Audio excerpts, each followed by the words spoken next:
Story number 1. It was the summer of 2017 when I first heard about the old logging cabin deep in the heart of the Appalachian Mountains. I had moved back home to North Carolina after finishing college, hoping to find some peace and a break from the relentless pace of city life.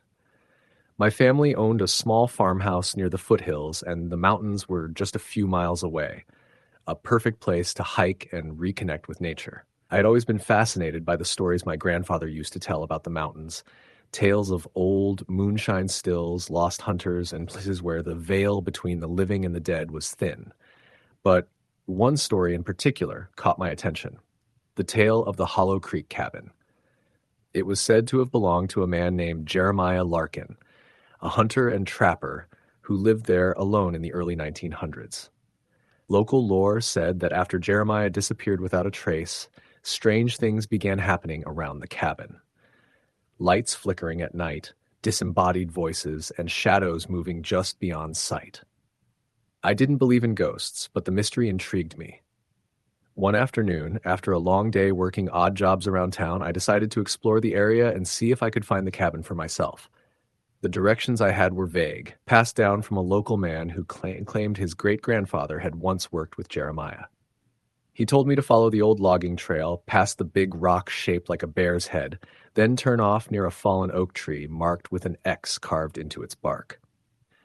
The forest was thick and alive, green leaves filtering the late afternoon sun. The air was heavy with the scent of pine and earth, and the distant sound of a creek rushing over rocks added a soothing background. I hiked deeper into the woods, pushing through brambles and climbing over fallen logs. My boots sank into soft moss, and every now and then I caught sight of a squirrel darting through the branches or a hawk circling overhead. After about 2 hours, I reached the big rock. Sure enough, it looked exactly like a bear's head, snarling frozen in stone. Near the rock, I spotted the old oak with the carved X, just as described. From there, the path became narrower and more overgrown. I could barely see the trail, but I pushed on, eager to find the cabin. Finally, just as the sun began to dip behind the ridges, I spotted the cabin through the trees. It was exactly as the stories described: a small, weathered log cabin with a sagging roof covered in moss and shingles missing. The windows were dark and shuttered, and the door hung crooked on its hinges. Vines crawled up the walls, and the front porch sagged as if it were barely holding on. I felt a strange chill sweep through the air despite the warm summer day. The forest fell silent, and even the creek's steady babble seemed to fade away. My heart quickened as I stepped closer, the wood groaning beneath my boots. I pulled out my phone and snapped a few pictures, but the screen flickered strangely as I did. The light around me seemed to dim, and a faint, almost imperceptible whisper drifted through the trees. I froze. The whispering stopped, and for a moment there was only silence. Then I heard footsteps, slow, deliberate steps coming from behind the cabin. I turned sharply, shining my flashlight into the woods. The beam caught a flash of movement, a dark shape slipping between the trees. My pulse hammered as I called out, "Hello? Is someone there?" No answer. Only the echo of my voice and the pounding of my heart. I told myself it was probably a deer or some other animal. But the air still felt heavy, like the woods were holding their breath. I circled the cabin, looking for another way inside. The door creaked when I pushed it, but it wouldn't budge, locked tight or swollen shut from years of neglect. I tried one of the windows, and it popped open after some effort. Peering inside, I saw a small, dark room coated with dust and cobwebs. There was an old stove in the corner, a rusted lantern, and a broken wooden chair lying on its side. The silence was oppressive, and I couldn't shake the feeling that I was being watched. Suddenly, a cold breeze blew through the cabin, though all the windows and door were closed. The temperature dropped sharply, and my breath fogged in the air. Then, out of nowhere, I heard a voice, low, raspy, and barely audible. "Go. Away." My skin prickled as I scanned the room, but I saw nothing. The voice repeated, a bit louder this time, almost pleading. "Leave this place." I stepped back, my heart racing. The sun was nearly gone, and I knew I should leave. I didn't want to press whatever this was. I made my way back through the trees, keeping my eyes peeled for any signs of movement. The forest seemed alive with shadows, twisting and dancing in the fading light. I felt as if unseen eyes were tracking my every step. When I reached the creek, I paused, listening. The whisper came again, softer now, like a breath on my neck. Don't come back. I didn't look back. I hurried the rest of the way out, stumbling a few times but pushing through. Back at my grandfather's farmhouse, I told him what I'd seen and heard. He nodded solemnly. That cursed. Cabin's cursed, he said quietly. Jeremiah Larkin wasn't just a hunter. They say he made a deal, something dark, to survive the harsh winters. When he vanished, the mountain took him in a way no one could explain. Over the next few nights, I couldn't sleep. I kept hearing the whispering voice in my dreams, and sometimes in the silence of the night. The shadows in my room seemed to move, stretching longer than they should. One morning, I woke to find deep scratches on my front door, like claw marks. I lived alone, and there was no explanation for them. I never returned to the cabin. Some things are better left alone. Years later, I heard that hikers who stray near the Hollow Creek cabin still talk about hearing footsteps behind them and soft whispers carried by the wind. Some claim to see a pale man standing just beyond the tree line, watching silently before disappearing. The mountains keep their secrets well, and some spirits are not at rest. Story the end. Story number 2. The first time I went to the Appalachian Mountains alone, I was 23, freshly out of college and looking for some solitude. I'd grown up hearing all the old stories from my family. Whispered legends about the mountains, about the people who lived there generations ago, and about the spirits that lingered when no one was watching. I never really believed in ghosts. Not until that summer changed everything. I was staying in a small cabin rental near a town called Blackwater, West Virginia. It was a rough, forgotten place, full of old timber roads and abandoned mines, the kind of spot that had lost its youth to time. The cabin I rented was rustic. No electricity, no running water, just a fireplace and a small propane stove. It was perfect for getting away, or so I thought. On my second day, I met a man named Eli at the general store. He was older, probably in his 70s, and had a weathered face that looked like it had been carved by the wind and years of hard mountain living. When I mentioned I was staying near an old trail leading into the mountains, he gave me a long, hard look. "You best be careful round those woods," he said, voice low. "Especially near the Hollow Ridge. That place ain't right. Folks who go up there come back different. Some don't come back at all." I laughed nervously. "You mean like ghost stories?" He shook his head. "More than stories, son. I've seen things, heard things that don't belong here." Curious and skeptical, I asked him to tell me more, and after some prodding, he shared the tale of a family who had lived up near Hollow Ridge about 100 years ago. The Thompsons, a simple mountain family who vanished overnight. No bodies found, no sign of struggle, just gone. Locals said they were cursed, that something in those woods took them, and that the curse never left. "Some say if you listen at night, you can hear the family's voices on the wind," Eli said, eyes narrowing. "But it's a warning. Don't follow them. Don't try to find what's lost." That night, I lay in the cabin, the wood creaking as the wind whipped outside. I told myself it was just old trees and old stories. But sleep didn't come easy.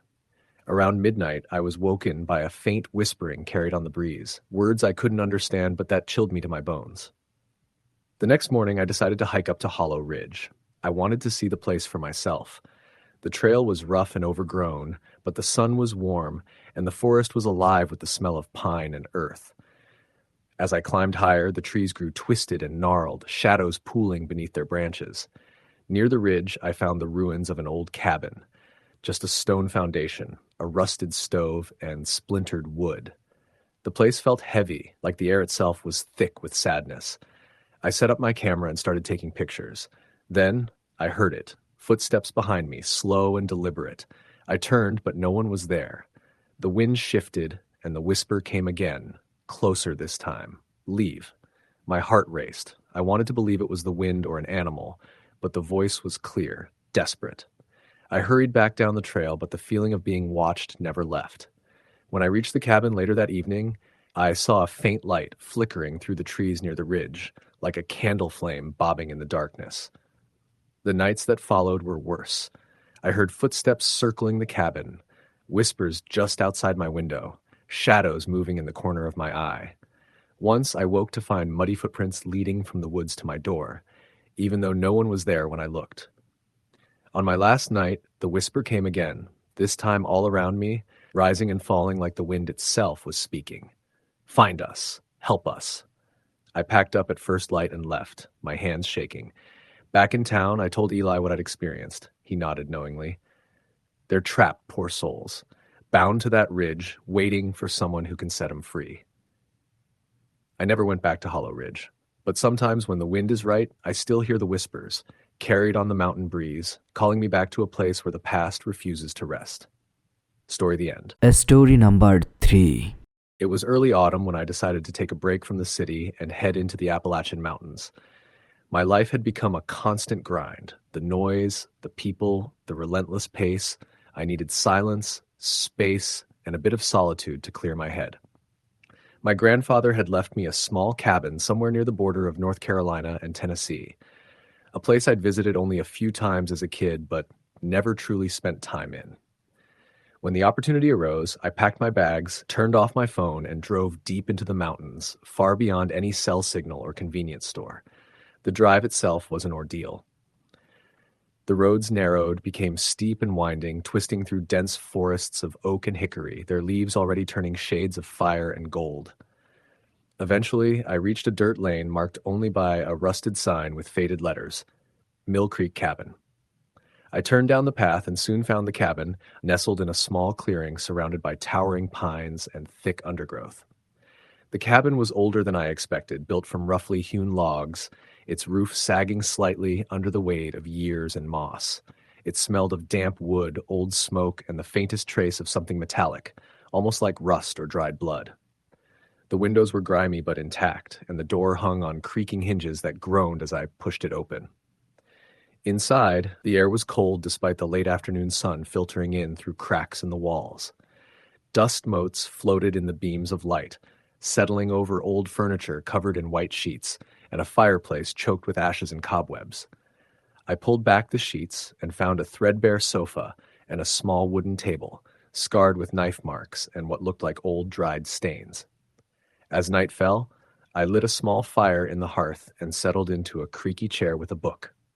The silence was profound, broken only by the occasional snap of a twig outside or the rustle of wind through the leaves. But just as I began to relax, a faint tapping began on the window behind me, soft, rhythmic, like the steady beat of a knuckle against glass. I turned, but the window was empty. Outside, the moon was bright and clear, illuminating nothing but swaying branches. I told myself it was an animal, maybe a squirrel or a bird, though the tapping continued, slow and deliberate. It stopped abruptly, and I convinced myself to ignore it. That night, I slept fitfully, disturbed by strange dreams of a woman standing in the woods, dressed in a pale, threadbare gown. Her face was blurred, but her eyes seemed to bore into my soul. She didn't speak, only pointed silently toward the creek that ran near the cabin, just beyond the dense thicket of trees. The following morning, I decided to explore that creek. The air was damp and cool as I navigated the uneven terrain, the creek's gentle babble growing louder as I approached. The water was clear and icy cold, rushing over smooth stones and fallen logs. Near the bank, I spotted a small patch of disturbed earth, the soil freshly turned and dark. I knelt down and noticed something partially buried, a rusted tin box coated in dirt and moss. With some effort, I pried it open. Inside were a few brittle papers, stained and faded, and a small silver locket tarnished by time. The papers were journal entries, written in a shaky hand, dated back to 1892. The entries told the story of a young woman named Eliza Mayfield, who had lived in the cabin long ago with her family. She wrote of the mountain life, the isolation, and a growing fear that something dark was watching her from the woods. One entry stopped me cold. They come at night, the shadows with the hollow eyes. Papa says the mountains take those who don't belong. I'm afraid I'm next. That night, as I read the journal by firelight, the tapping returned, this time on the cabin door, slow, insistent. I hesitated, then opened the door to the empty clearing, bathed in moonlight. But I caught a glimpse of something, dark and fleeting in the edge of the woods, a figure, pale and moving just beyond the trees. I slammed the door and locked it. Sleep came only in snatches. The dreams worsened. Eliza was there, reaching out to me, desperate, whispering my name and begging for help. On the third night, I awoke to the sound of footsteps outside, heavy and slow. They circled the cabin, never stopping, never breaking rhythm. I grabbed the flashlight and stepped outside, shining the beam into the darkness, but saw nothing except shifting shadows. Then a whisper drifted to my ears, low and chilling. "Find the truth. Free me." My heart pounded. I realized the journal was more than a relic. It was a plea, a trap, and perhaps the key. The next morning, I returned to the creek with a shovel from the cabin. The disturbed earth was still there, and I dug carefully, my hands blistering against the cold soil. After an hour, the shovel struck wood. I uncovered a small coffin, blackened and rotted. I hesitated but pried it open with trembling fingers. Inside lay the skeletal remains of a young woman clutching a locket, the very one I'd found in the box. A sudden chill swept the clearing. The wind whispered through the trees, and I felt a presence behind me. I turned slowly, heart racing. Eliza stood there, translucent but radiant, her eyes now clear and pleading. "Thank you," she said softly. "Now I can rest." A calmness settled over the woods as she faded away, the oppressive weight lifting from the air. I buried the remains properly and left the cabin the next morning, the mountains silent and still behind me. But sometimes when I close my eyes, I still hear the tapping, soft and steady, reminding me of the secrets the mountains keep. Story, the end. Story number 4. The summer I decided to leave the city for a while, I didn't expect the Appalachian Mountains to change my life, or to change me in ways I could never imagine. I had just graduated college, exhausted from the endless noise and rush of urban life.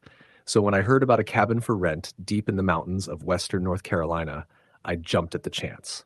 The owner was an old woman named Mrs. Wilkins, who lived a few miles down the dirt road from the cabin. She was quiet, a little sharp-eyed, but kind enough. She warned me about the road getting rough after dark and to be careful around the woods. Nothing about ghosts or curses, just practical advice. I thought she was just the usual mountain cautiousness. The cabin itself was tucked in a valley between two thick ridges, almost swallowed by the forest. It had been there since the 1930s, wooden beams worn by time, a stone chimney cracked from years of cold winters. The front porch creaked when I stepped on it, and the smell of damp earth and pine was strong. I arrived late afternoon, unpacked and sat outside with a bottle of water, soaking in the quiet. The only sounds were the wind in the trees and the occasional call of a distant bird. I felt, for the first time in a long time, like I could breathe. The first night was uneventful, but as I lay in bed, I heard something I didn't expect, whispering. Soft, just at the edge of hearing, like a conversation I wasn't meant to catch. I thought it was the wind moving through the cracks, or maybe my imagination. Over the next few days, I settled into a routine, hiking during the day, reading or writing at night. But the whispering returned, sometimes in the middle of the night, sometimes as dusk fell. One night, I woke to a faint tapping at my window, 3 distinct taps. When I looked outside, there was nothing but shadows. Curious and a little unnerved, I went into town to get a better sense of the place. At the general store, I met a man named Earl. He was old, his face lined like the bark on the trees around me, and when I asked about the cabin and the area, he gave me a long look. "You're near the old Hatfield property," he said quietly. "Folks around here don't much about what happened there, but it's why the woods feel different." I pressed him, but he just shook his head. Some things don't rest easy, especially in these mountains. That night, the whispering was louder, more insistent. I sat by the fireplace, heart pounding, when the temperature in the room suddenly dropped. The flames flickered as if someone had blown on them, and I caught a glimpse of a shadow moving just outside the window. I opened the door, but the porch was empty. I went back inside and tried to tell myself I was imagining things. But then, from the corner of the room, I heard a voice, low and distant, barely audible. "Help me." The voice was that of a child, filled with sorrow. I spent the next days researching the history of the property and learned about a tragedy from nearly a century before. A family named Hatfield had lived there, and during a brutal winter, the youngest daughter, Mary, disappeared into the woods during a storm and was never found. Some said she froze to death. Others whispered darker stories. The townsfolk rarely mentioned her, but the ones who did warned about the woods around the old Hatfield land. I decided to explore, hiking through the dense forest, following the old trails that were overgrown and barely visible. I carried a flashlight and a small notebook, determined to uncover the truth. One evening, as the sun dipped below the ridges and the shadows deepened, I stumbled upon a small clearing. In the center stood a lone, ancient pine tree, gnarled and twisted, its bark scarred by fire or axe. Around its base were scattered pine cones, arranged in a rough circle. As I approached, the air grew colder, and the whispering began again. Soft voices, speaking words I couldn't understand. Suddenly I felt a presence behind me. I turned sharply, but saw only the fading light and the rustling leaves. That night, the whispering turned to weeping. The next morning, I found the front door slightly ajar. Inside, the fireplace ashes were disturbed, as if a fire had burned recently, though I hadn't lit it. I realized then that something was trying to reach me. Something trapped, maybe lost. The nights became harder. I started seeing her, Mary, the girl from the stories, a faint figure in a pale dress, her eyes empty yet pleading. She appeared at the edge of the woods, watching me silently. One night I followed her into the forest. The moon was hidden by clouds and the path was barely visible. She led me deeper to a hidden ravine covered in ice and snow. At the bottom, a frozen pond shimmered faintly in the dark. She knelt at the edge, touching the ice with trembling hands. Her lips moved, mouthing words I couldn't hear. Then she turned to me, eyes desperate. "Help me, please." I felt a chill that went straight through me. It wasn't fear exactly, more sorrow and urgency. The next day I talked to Earl again. This time he told me about a local legend, that the mountains keep their own justice. When someone dies with pain or injustice, their spirit lingers until someone helps them find peace. He gave me an old charm, a carved piece of wood said to protect against restless spirits. That night I returned to the clearing and the pine tree. I placed the charm in the circle of pine cones and whispered a prayer I'd learned from the elder Cherokee woman in town.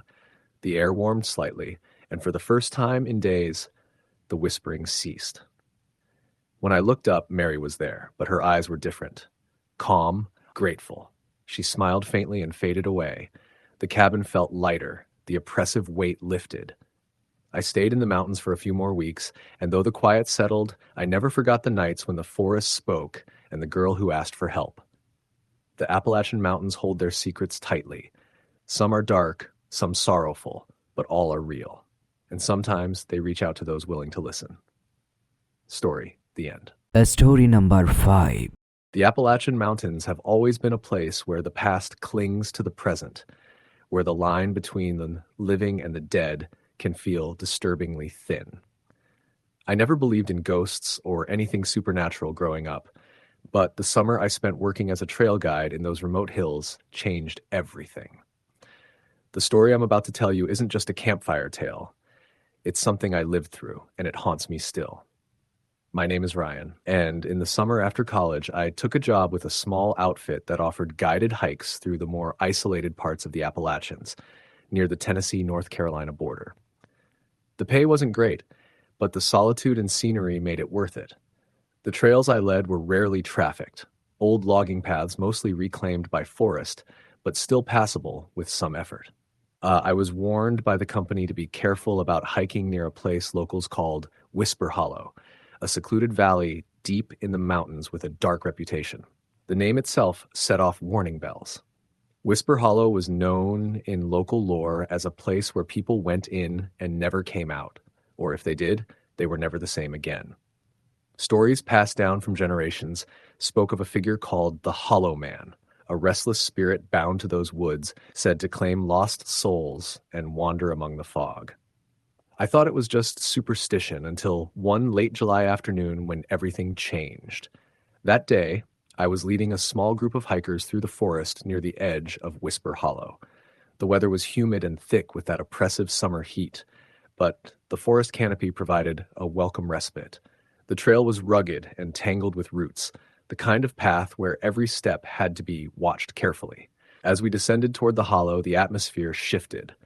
The usual bird songs fell silent, and the air seemed heavier, as if the forest itself was holding its breath. The deeper we went, the thicker the mist grew, curling around the trunks of ancient oaks and maples like fingers reaching out to touch us. One of the hikers, a woman named Claire, stopped suddenly and pointed into the fog. "Did you see that?" she whispered, voice trembling. I squinted through the gray veil and thought I caught a glimpse of something, an indistinct shape standing just beyond the trees. When I called out, it vanished. The others were uneasy, but I tried to keep the mood light, attributing it to tricks of the light and tired eyes. We pressed on, but the forest closed in around us, the path growing steeper and less distinct. The silence was absolute, except for the soft crunch of boots on fallen leaves. Then I heard it, a faint voice carried on the wind calling a name. It sounded like my own, whispered urgently and over again. I stopped, heart pounding. The hikers looked at me, panic creeping into their faces. "Let's turn back," I said quickly, but the path behind us seemed to vanish into the fog, leaving only impenetrable white. Every direction looked the same, twisted and distorted by mist. Suddenly, from the corner of my eye, I saw movement. A tall, gaunt figure stepping out from behind a tree. He wore tattered clothes from another era, his eyes hollow and sunken, his skin pale as death, the Hollow Man. The hikers screamed and broke into a run, but I was frozen, caught between terror and disbelief. The figure raised a bony hand and beckoned silently, and I felt an overwhelming sadness wash over me. The forest seemed to pulse with his grief, a deep loneliness that stretched back through time. I blinked, and he was gone. We stumbled through the fog for what felt like hours, until finally the trees thinned and we emerged onto a ridge bathed in sunlight. The hikers were shaken but unharmed. No one spoke of what we saw, but I couldn't forget. That night, alone in my cabin near the trailhead, I heard the whispers again.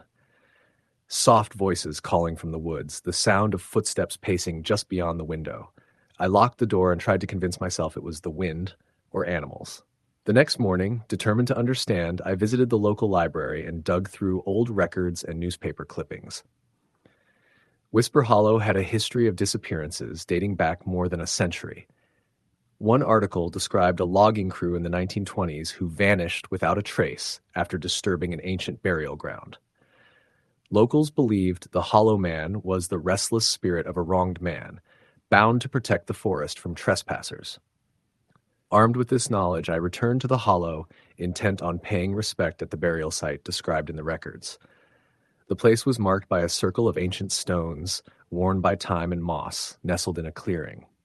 I left a small offering, an old pocket watch I'd found in the cabin's attic, and spoke a quiet prayer for forgiveness.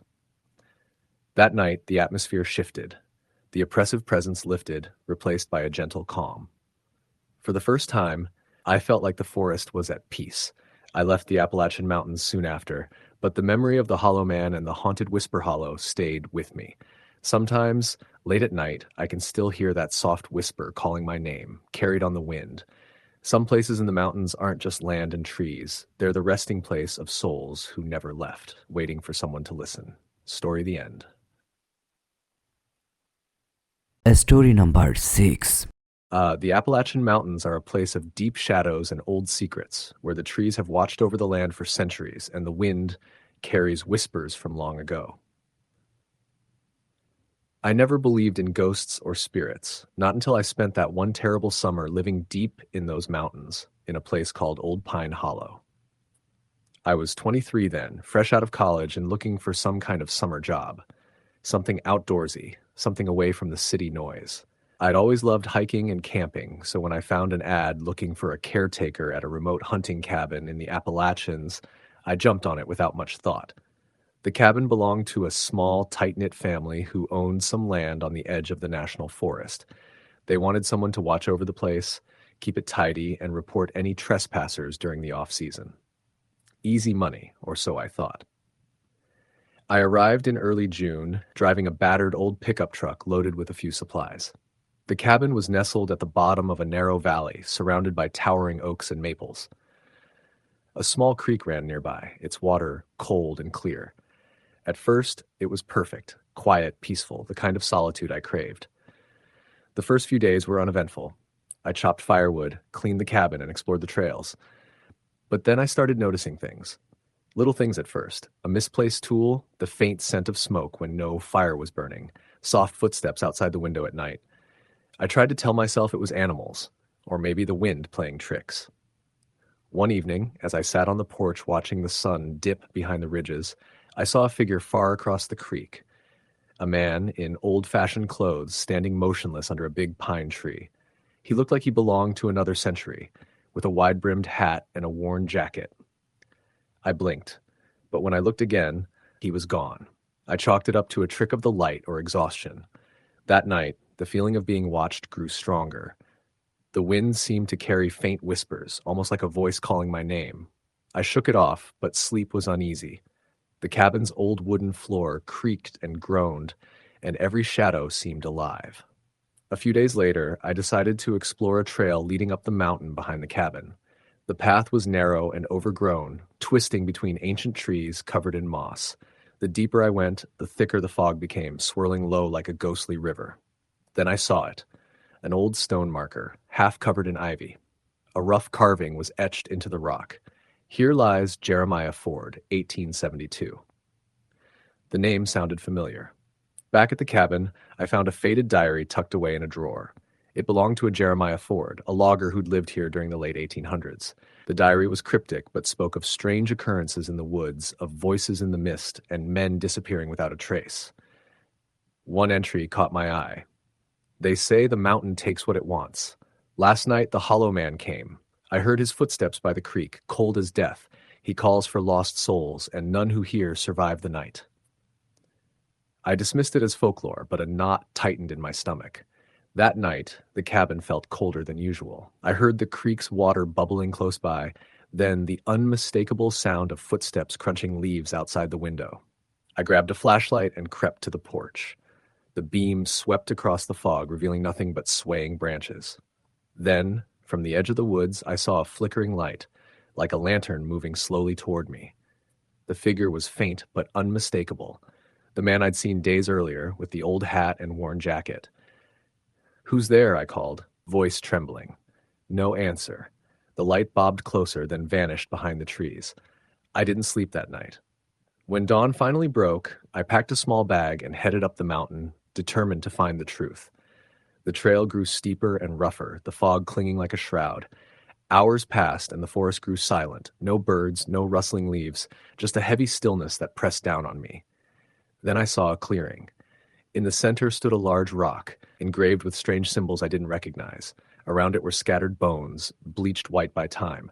My breath caught in my throat. Suddenly a voice whispered from the shadows, "Why do you disturb us?" I spun around but saw only the fog swirling between the trees. "Who's there?" I demanded, fear tightening my chest. The voice grew louder, sorrowful and angry. "This is sacred ground. Leave now, or be lost forever." I ran, heart pounding, crashing through underbrush, but desperate to escape the oppressive silence. Back at the cabin, I found Joe, a grizzled old man who lived in a nearby village and had been coming to the cabin to check on it every few weeks. I told him what I'd seen and heard. Joe's face grew grim. "You've stirred up the Hollow Man," he said quietly. "This mountain's haunted by spirits of those who died here, angry and restless. They don't take kindly to outsiders." He warned me to leave before nightfall. But that night, I didn't leave. The fog rolled in thick, swallowing the cabin and wrapping it in cold white fingers. The fire in the hearth sputtered and died. The wind howled like a banshee, carrying voices just beyond hearing. Suddenly, a shadow passed across the window. A face appeared, gaunt, hollow-eyed, staring in with cold emptiness. I froze, unable to move or speak. The door creaked open slowly, and a cold gust extinguished the lantern. Darkness enveloped me. I don't remember much after that. I woke up hours later, tangled in my blankets, heart racing. The morning sun burned away the fog, but the feeling of dread lingered. I packed my things and left Old Pine Hollow that day, never looking back. Years later, I learned that others who stayed there reported similar experiences. Some disappeared altogether, their fates unknown. The Appalachian Mountains keep their secrets close, guarding the restless spirits of the past. I'll never forget the Hollow Man, a shadow that walks between the trees, waiting for those foolish enough to hear his. Story number 7. The Appalachian Mountains have always held a certain mystique, a quiet, heavy feeling that lingers in the air, almost like the land itself remembers things that have been buried for decades, even centuries. Growing up in a small town in eastern Tennessee, I heard all the stories from locals, tales of old mountain spirits, haunted hollows, and restless souls. Like most people, I dismissed them as folklore and like the kind of stories meant to scare children or keep folks away from dangerous places. But when I was 25, something happened that changed my mind forever. My Uncle Earl lived in a cabin deep in the mountains, about a 2-hour drive from town, down winding dirt roads and past patches of dense forest where the trees grew so thick you could barely see the sky. The cabin was an old family property passed down through generations. Uncle Earl was a grizzled man, quiet but kind, and he'd invited me up for a weekend to help fix the place after a particularly bad storm had knocked over a few trees and damaged part of the roof. When I arrived late Friday afternoon, the sun was already slipping behind the ridges, casting long shadows across the valley. The cabin was nestled in a clearing, surrounded by towering oaks and pines. It smelled of damp wood, earth, and something older, something I couldn't quite place. Earl greeted me with a nod and a grunt. "You'll be wanting to get started before dark. The woods get real dark out here." I laughed it off, but made sure to unpack my tools and gear before sundown. We worked until the sky turned from amber to charcoal, fixing a sagging section of roof. After that, Earl made a fire in the stone fireplace, poured us some whiskey, and told me a story. He said there was a patch of woods just north of the cabin where folks never went after dark. "They call it Widow's Hollow," he said, eyes glinting in the firelight. "Old man Hensley's wife vanished there one night over 100 years ago. Folks say her spirit still wanders, crying for her lost love. They say you can hear her singing if the wind's right, but if you see her, well, you don't want to see her." I smiled politely, nodding, though inside I was skeptical. That night I slept in the cabin's small loft, the thin mattress creaking beneath me. The woods outside were alive with the sounds of nocturnal creatures, the hoot of an owl, the rustle of leaves, the distant call of a coyote. But just after midnight, I woke to something else, a faint, sorrowful singing, barely audible over the wind. I sat up, straining to listen. The song was melancholy, a slow, haunting melody carried on the breeze. It seemed to come from the direction Earl had said, the North Woods, Widow's Hollow. I told myself it was the wind playing tricks, or maybe an animal's call. But the feeling was unmistakable. The song was sad, almost desperate. The next day we continued repairs. I asked Earl more about Widow's Hollow, but he was tight-lipped, only saying it was best left alone. That afternoon, curiosity got the better of me. I took a small backpack and set off toward the hollow, the sun high overhead, but already starting to sink behind the trees. The trail was narrow and overgrown, the forest thick with moss and ferns. As I walked deeper, the light dimmed beneath the dense canopy. The air grew cooler and heavier, like the forest was holding its breath. After about an hour, I reached the hollow. It was a small valley surrounded by steep hills with a creek winding through the middle. The trees here were older, gnarled, their branches twisting like arthritic fingers. The ground was soft with fallen leaves and rich earth. I wandered along the creek's edge, trying to spot anything unusual. The silence was overwhelming. No birds sang, no insects buzzed. Even the creek seemed to hush as if afraid to make a sound. Suddenly, I saw it. A figure standing among the trees. A woman, pale and slender, wearing a long white dress that flowed around her like mist. Her hair was dark, hanging loose to her waist, and she was staring at the creek with a sorrowful expression. I blinked, and she was gone. Heart pounding, I called out, "Hello?" No answer. I shook my head, thinking it was a trick of the light or a reflection in the water. I turned to head back, but stopped when I heard the singing again. Soft, clear, and aching, rising and falling like a mournful lullaby. I followed the sound cautiously. It led me to a large stone half buried in moss. Carved into the rock was a name, Evelyn Hensley, and a date from the late 1800s. A cold breeze swept through the hollow, and I felt a weight press down on my chest. I wanted to run, but my legs felt rooted to the ground. Suddenly I saw her again, closer this time. The woman in white, her eyes hollow but filled with sorrow. She reached out a pale hand toward me, lips moving but no sound coming out. I stumbled backward and broke into a run, not stopping until I reached the cabin.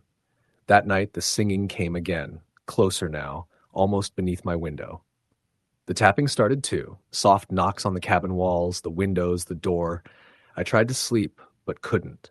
The air felt thick with sadness and something darker, a presence that watched me with cold eyes. At dawn, I found a journal tucked beneath a loose floorboard near the fireplace. It was yellowed and brittle, written in a careful script. The entries told the story of Evelyn Hensley, a woman promised to one man but in love with another. Betrayed and abandoned, she had wandered into the woods one night, never to return. Her heartbroken lover had searched for her until his own death, and the villagers believed her spirit was trapped in the hollow, forever searching, forever grieving. The last entry was chilling. She is no longer just sorrow. She is pain, rage, and loss. Beware the night in Widow's Hollow. She waits. That evening, as I sat by the fire, the tapping grew frantic. The wind howled through the trees like a chorus of lost souls. Suddenly, the cabin door slammed open, and a cold gust extinguished the fire. In the darkness, I saw her, Evelyn, standing at the doorway, her eyes empty black holes, her dress torn and stained. I could feel her anguish crushing down on me, her silent scream echoing in my mind. I grabbed my jacket and fled into the early morning light, never looking back. The mountains keep their secrets close. Some say it's better that way, but I know the truth now. There are spirits that linger, souls trapped by heartbreak and betrayal, their pain etched into the land itself. I never went back to the cabin, but sometimes late at night I still hear that haunting lullaby carried on the wind and the tap, tap, tap that never stops. Story the end. Story number 8. The Appalachian Mountains run deep with stories. Whispered tales that pass from one generation to the next, stories you don't hear in the daylight or around town, but ones you catch on the wind if you listen carefully, late at night when the forest seems to hold its breath. I never believed much in ghosts or spirits. That all changed one cold October when I took a job repairing an old cabin in the mountains, and I came face to face with something no one wanted to talk about. I'm a carpenter by trade, and the call came from a man named Harold, who owned a small piece of land up near Roan Mountain, a remote spot where the forest closes in and the roads vanish into dirt tracks.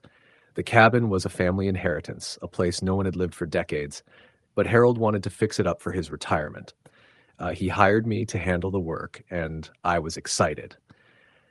A week in the mountains, away from the city, it sounded perfect. The first day, the drive was long and winding. As the sun slipped behind the ridges, I finally pulled up to the cabin, nestled in a clearing surrounded by ancient trees.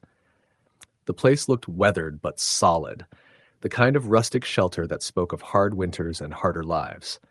The air smelled of damp earth and wood smoke, even though there was no fire burning. Harold greeted me briefly, his face weather-beaten and eyes tired. "You'll find the place needs more than just repairs," he said. "Be careful once night falls." I brushed it off as mountain superstition, the kind of warning locals give about the wild woods. That night, after setting up camp in the cabin, I sat by the fireplace with a bottle of whiskey. The silence outside was absolute except for the occasional snap of branches or the distant howl of a coyote. Then I heard it, soft, barely audible, like a woman singing a lullaby. I stood, heart pounding. The voice was fragile, sorrowful. I stepped outside, scanning the dense tree line, but there was nothing, just the wind in the pines. The next morning, I found an old journal wedged under a floorboard in the cabin. The pages were brittle but legible, written by a man named Amos, who had lived there in the late 1800s. His entries were ordinary at first, notes about weather, crops, and hunting. But they grew darker, describing strange noises in the night, footsteps outside the cabin, and a woman in white who appeared at the edge of the clearing, singing that same haunting lullaby. The journal ended abruptly with a final chilling note.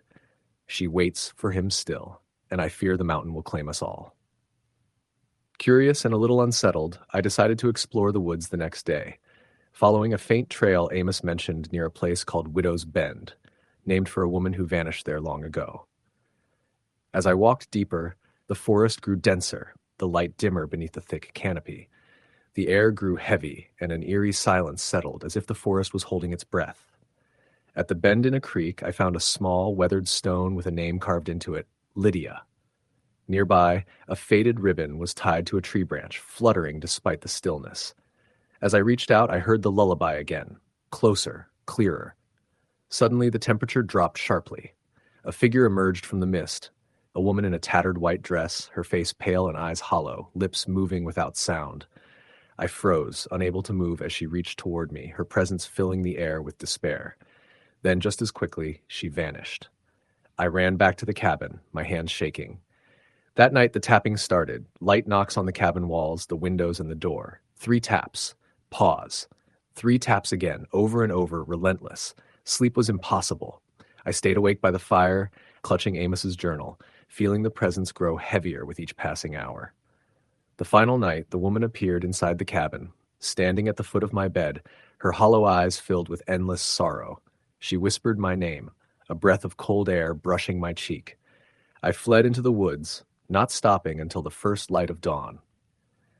When I finally looked back, the cabin stood silent, the tapping stopped, but the memory stayed.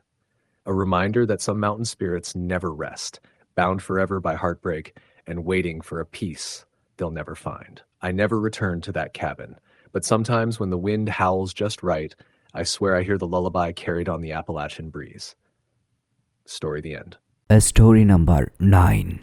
The Appalachian Mountains have always held a certain mystique, a deep-rooted presence that feels older than time itself. For locals, the hills and hollows are woven with stories, some whispered, some shouted, passed down from generations who believed the mountains kept their own counsel, and sometimes their own spirits. I was raised in a small town near Asheville, North Carolina. My grandparents had lived there all their lives, and I grew up on their stories about the old days.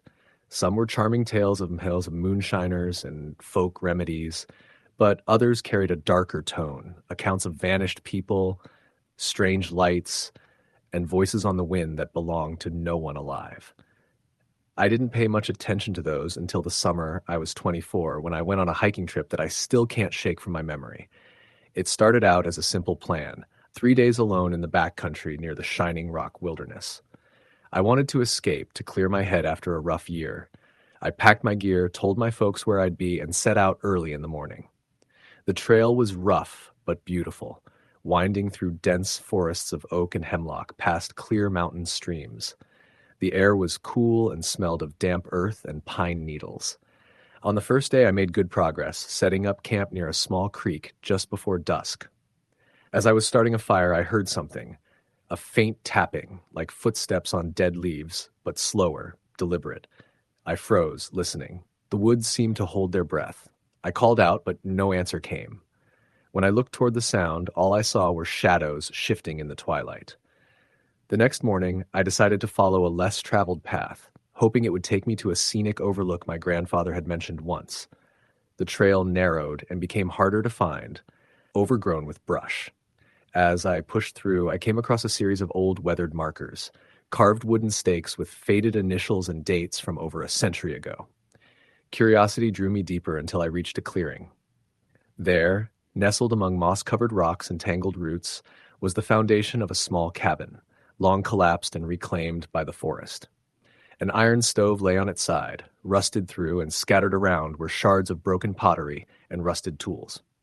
I sat down, feeling a strange chill despite the warm sun filtering through the trees. As I rested, I noticed the forest had grown unnervingly quiet. No birds sang, no squirrels scurried. Even the wind had stilled. That's when I heard the voice. It was faint at first, like a distant whisper riding the breeze. Then clearer, a woman calling out, soft and pleading. "Help me, please." My heart pounded. I scanned the woods, but no one was there. The voice came again, barely audible, but unmistakably real. "Don't leave me." I stood up, suddenly very aware of how alone I was. The forest seemed to darken around me, shadows pooling beneath the trees. I debated running back down the trail, but something held me there, a mix of fear and a strange, aching sorrow. Over the next hour, the voices came and went, sometimes calling names, sometimes crying out in pain. I thought about the stories my grandfather told of families who'd lived and died in those mountains, of tragedies buried beneath layers of time and silence. When I finally turned to leave, I caught movement out of the corner of my eye. A pale figure, a woman in old-fashioned clothing, stood at the edge of the clearing, looking at me with hollow eyes. I blinked, and she was gone. I ran. Back at my camp that night, I couldn't shake the feeling of being watched. The fire flickered unnaturally, and shadows seemed to stretch toward me like fingers. I heard whispering all around. Names, pleas, mournful sighs. Sleep was impossible. The next morning, I packed up quickly and headed back to civilization, the eerie silence of the forest pressing in behind me. When I told my grandfather what happened, his face went pale. "That's the cabin of the Winters family," he said quietly. "They vanished one winter long ago. Some say they froze to death, but the mountain never gave up their spirits. Folks say if you find their place, you'll hear their sorrow, trapped between worlds, waiting for someone to remember." Years have passed since that trip, but sometimes when the wind whistles through the trees or the night is especially still, I swear I hear that voice again. A woman calling for help, lost somewhere deep in the Appalachian shadows. And I wonder if she's still waiting. Story, the end. Story number 10. The sun was dipping low behind the ridges when I finally reached the gravel road that led to the old family cabin in the Appalachian Mountains. The trees were already casting long shadows, their leaves turning brittle and gold with the coming of fall. I'd been coming here every summer since I was a kid, but this was the first time I was coming alone. My grandfather had passed the previous winter, and I'd inherited the cabin, a weather-worn relic deep in the forest, miles from the nearest town. The old Ford rumbled over the uneven path, rattling as I navigated past fallen branches and patches of damp earth. The mountains were quiet, the kind of silence that seems to press down on your chest. When I pulled up to the cabin, the porch sagged under the weight of years, and the windows were dark and empty, like eyes that hadn't seen a face in decades. Inside, the cabin smelled like dust, wood smoke, and something faintly sour, the smell of forgotten things. I flicked on a lantern and started unpacking the few things I'd brought: a few cans of food, some firewood, a small first aid kit, and an old journal my grandfather had left behind. The pages were yellowed and brittle, written in sprawling cursive that was almost impossible to read in the flickering light. That first night, I barely slept. The wind whispered through the cracks in the walls, making the cabin groan and creak. Somewhere deep in the woods, an owl called out, a long, mournful sound that echoed between the hills. As I lay awake, I heard a faint tapping sound, soft and rhythmic, like someone lightly knocking on the window. I sat up and shined my lantern toward the glass, but there was nothing out there but dark trees swaying in the cold night wind. The next morning, I explored the small clearing around the cabin. The forest was dense, trees so tall their branches formed a tangled roof overhead, blotting out most of the sunlight. The trail my grandfather used to take me on when I was a kid was overgrown, but I could still make out the path leading toward a narrow creek I remembered from childhood. I spent the day cleaning the cabin and fixing the firewood stack. Around dusk, I lit a fire in the stone hearth and pulled out the old journal again. Flipping through the brittle pages, I found entries dated back over 100 years, written by a man named Eli Mayfield, my great-great-grandfather.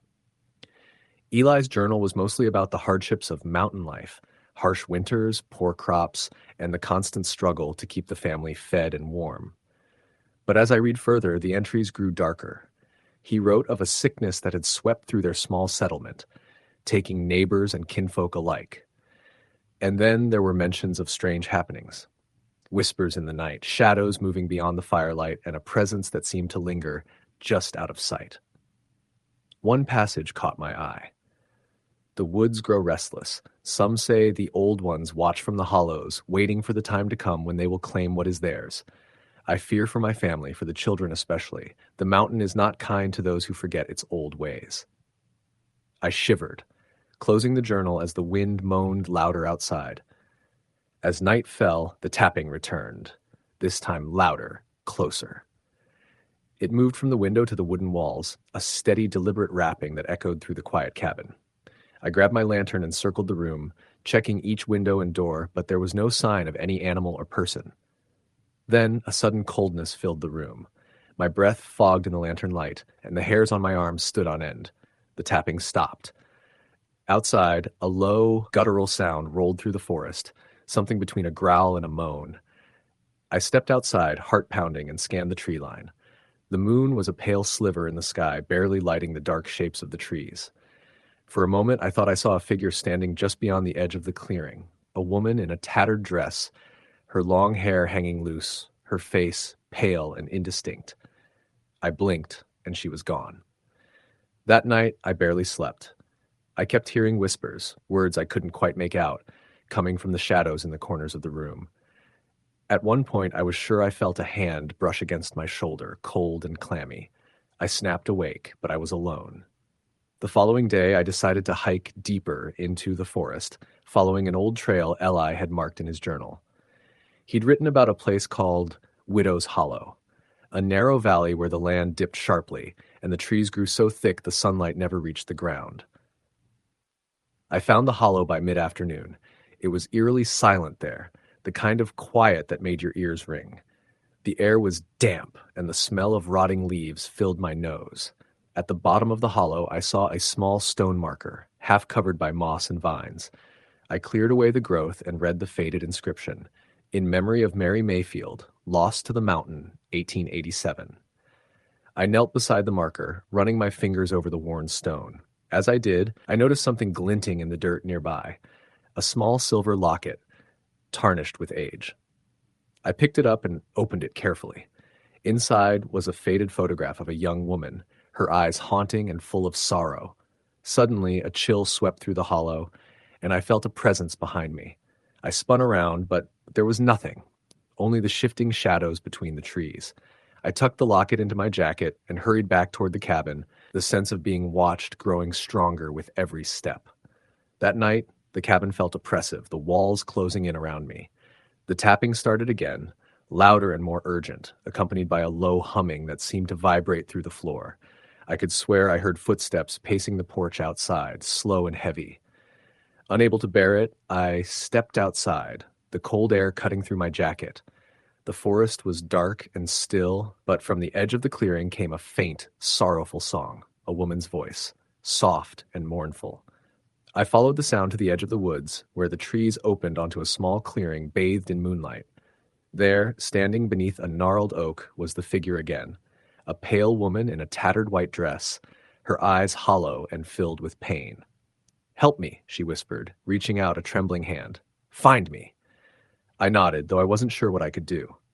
The next morning, I returned to Widow's Hollow with a shovel from the cabin. I dug near the stone marker, the earth soft and dark beneath my hands. After a few moments, the blade struck wood, a small coffin, its surface cracked and rotted. With effort, I pried open the lid. Inside lay the skeleton of a young woman clutching a silver locket, the same one I had found earlier. As I lifted it gently, the temperature dropped and a cold wind whipped through the hollow. The woman appeared beside me once more, her translucent form shimmering in the moonlight.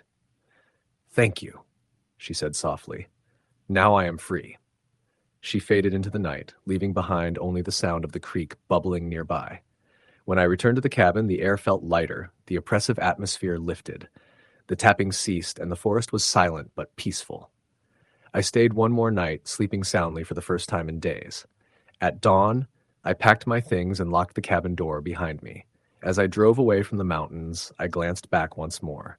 The cabin stood quiet among the trees, the morning sun glinting off the old wooden beams, and for a moment I thought I saw a figure standing on the porch, a woman in white watching me go, her eyes no longer hollow but serene. Story the end.